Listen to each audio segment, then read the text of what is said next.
Всем привет! Вы на канале журналиста в Испании, Journalist in Spain, Андрея Панюшкина.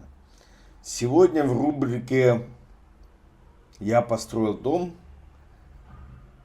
пограничный текст с рубрикой «Школа юридической самозащиты. Адвокат Фри».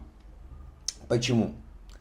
Потому что я расскажу вам о том, как я, сам того не зная, еще до того, как я получил диплом юриста, нарушил законодательство Российской Федерации. Рассказываю. В 2000 году я делал ремонт в своей квартире. И мне нужны были, нужно было много песка, нужны были рабочие. Рабочих я традиционно в Краснодаре нанял около Сенного рынка. Это есть такое место, куда приходят все желающие трудоустроиться по шабашке. Вот. И эти рабочие, благо, что дом у меня был рядом, пришли ко мне пешком, посмотрели на объемы. Им нужно было в этот момент выложить стену из кирпича.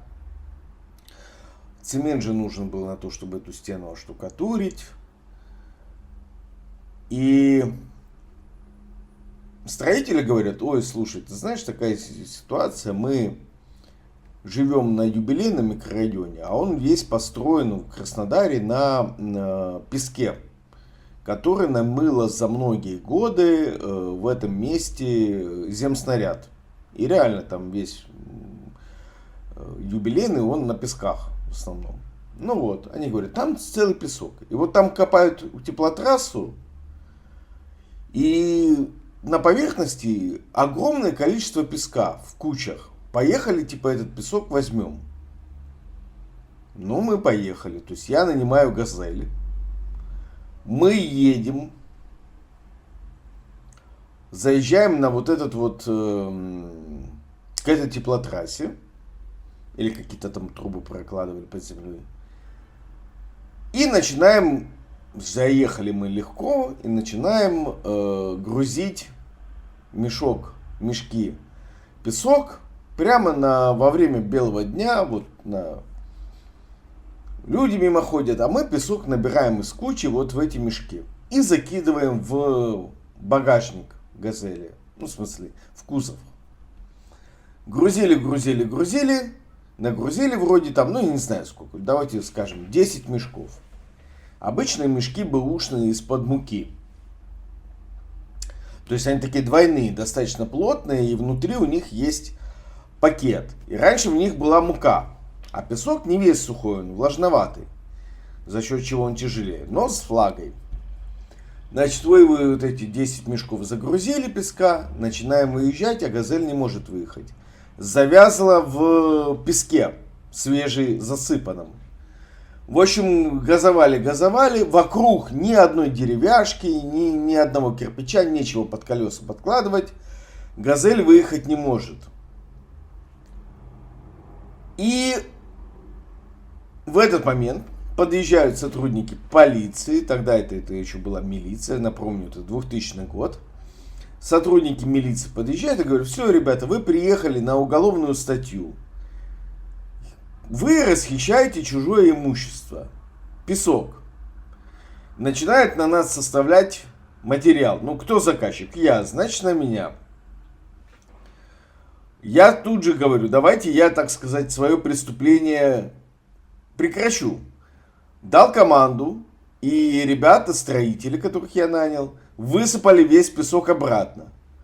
Полицейский говорит: нет, не пойдет. Мы типа вас застукали, вот хоть вы и ничего отсюда не вывезли, но пытались. Давайте, есть такая прекрасная статья, 30 Уголовного кодекса.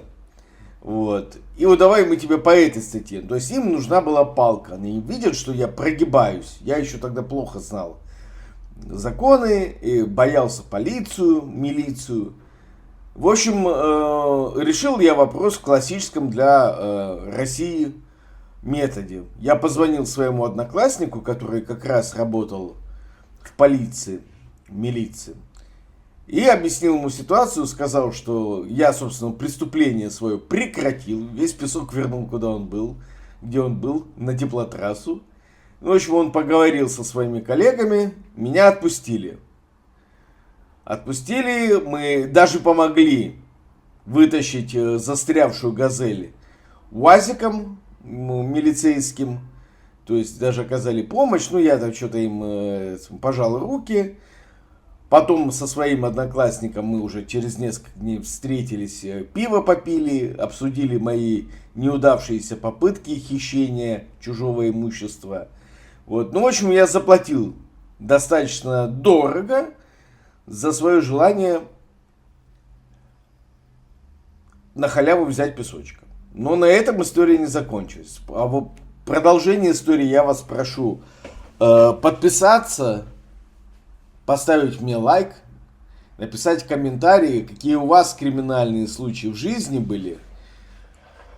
И для меня очень важны ваши комментарии. Я их читаю, на каждый комментарий отвечаю. Если есть возможность, подпишитесь на меня на Бусти, на Патреоне. Подпишитесь на меня на Ютубе, можно тоже стать моим подписчиком. Buy Me Coffee, доступный ресурс, можете перейти, там меня поддержать. В России нужно пользоваться VPN, чтобы переходить. Но с российской карточки только на Boosty. На Boosty я выкладываю видео на тот случай, если YouTube совсем заблокирует, и вы сможете там смотреть мои видео. Плюс для подписчиков у меня конкретные пошаговые инструкции.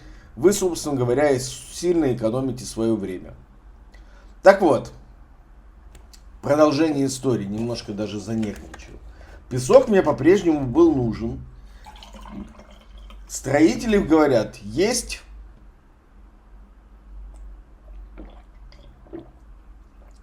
карьер в Краснодаре, где можно набрать песка. На Гидрострое, такой район в Краснодаре, тоже недалеко от реки Кубань, есть карьер. Мы туда приехали вместе с моим, в кавычках, другом на тот момент, с Романом. Приехали туда. Карьер действительно есть выпивший охранник, которому за бутылку алкоголя, ну то есть водки, он перестал нас охранять песок и ушел к себе пить. Мы набираем этого песка, значит, спустили мешки, «Газель» же заказали, приехала «Газель». Набираем мешки песком, и потом их надо тягать из карьера в «Газель». Ближе «Газель» подъехать не может, потому что боится опять, ну я уже боюсь, что она опять завязнет. И в такой тму-таракане мы не найдем никого, кто бы вытащил эту нагруженную «Газель». Видите, я на своих ошибках учусь. Значит, надо было поднимать эти мешки и тащить эти мешки с влажным песком наверх к «Газели», к дороге. Значит, я хвать мешок, тогда, наверное, весил килограмм 70.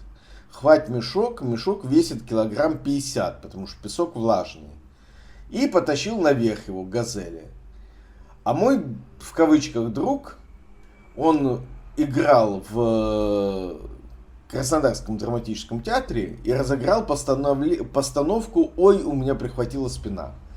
Значит, после 4-го мешка он решил включить дурака, сказал, что у него жутко прихватила спина, и, в общем, он лежал, умирал на этих мешках, которые я в одно рыло таскал. Ну, по-моему, я перетаскал 40 мешков, по 50 килограмм, плюс-минус. Ну, песка мне нужно было много на штукатурку, а второй раз и третий раз, вернее, я уже не хотел нигде искать, где этот песок набрать, купить. Думал об экономии, но не думал о своем здоровье, что глупо, кстати говоря. Сейчас вот эти вот таскания песка мне выезжают в виде искривления позвоночника. В общем, загрузили мы эту «Газель», на мешках лежит умирающий Рома. Вот. Приехали к дому, и надо разгружать. Но поскольку я уже очень сильно устал, загружая «Газель», В общем, разгрузили мы эти песочки, мешки с песком около дома на площадку, где должен выезжать бак из мусоропровода. Ну, эта площадка была не нужна, потому что мусоропровод заглушили. Ну, просто вот была площадка. Вот мы туда все эти мешки с песком сгрузили. Напомню, он был влажный. А мешки были из-под муки. И плюс еще и прошел дождик. То есть я в себя приходил после этого таскания несколько дней. Прошел дождик. И получилась такая прекрасная смесь. Песок, мука и влага. И каждый мешок, который был в этой куче, то есть там под 50 мешков с песком, каждый мешок пророс прекрасной плесенью, такой синей, зеленой, мохнатой, вот потому что идеальные условия, тепло, влажно и питательный речной песок. Да, так это произошло. Ну и потом я, ну не поверите, я все приложил усилия, чтобы перетаскать эти мешки с плесенью к себе в дом.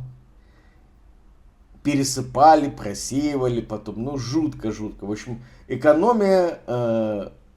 сэкономил на покупке песка и очень сильно потратился на времени.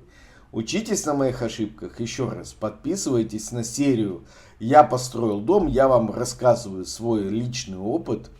Как не надо делать, в том числе, вот как в этом видео. Подпишитесь на меня и напишите мне комментарии, какие у вас были, в кавычках, приколы при строительстве дома.